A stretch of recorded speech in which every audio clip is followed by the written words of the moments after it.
in New York, in my experience, being Dominican was definitely listening to a lot of Dominican music and knowing the culture, where the roots of the music was, not just, oh, that's a nice song on the radio. I mean, just like really knowing the roots, really knowing what your parents listened to, even going further back to, where it came from. It didn't come from Dominican Republic only. It came from Africa. Like, it's just a mix of different cultures, and also with the food and the way people dress, and carnival and all that stuff.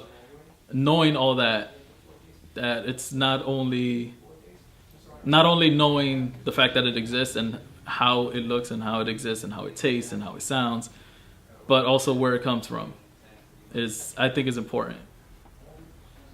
Being Dominican when I was younger meant going to the Dominican parade and wearing a gigantic flag on my back and having extreme pride and wanting to punch anybody in the face if they said anything bad about Dominican Republic.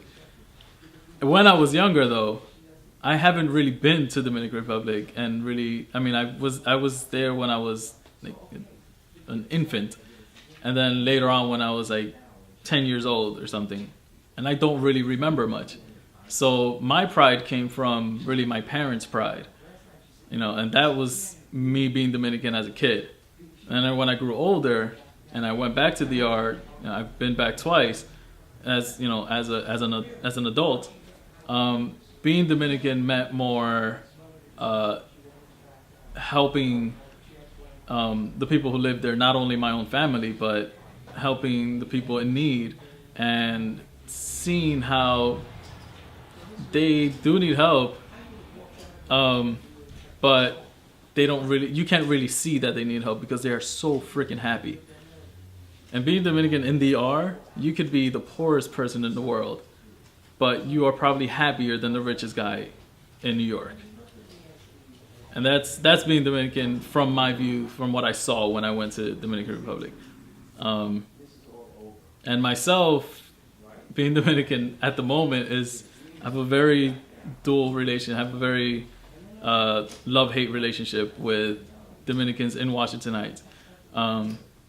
Because I still have all the pride that I had when I was a kid, but it's also, I see a lot of negative things to our culture here, not our culture in general as a Dominican culture, but Dominicans in New York, like what is it, Dominica York or whatever you want to call it, with a lot of fads that happen with the clothing and the hookah and the spending $200 every single weekend. But that's also true to a lot of cultures. So I don't want to specifically say it's Dominicans, but it sucks that I see my people doing this. And obviously that's not the only thing we're doing. We're doing a lot of great artistic things. We have, a bookshop. We have great businesses that we're running, So that's what I mean in the relationship. I see people making really bad decisions, but also making great decisions.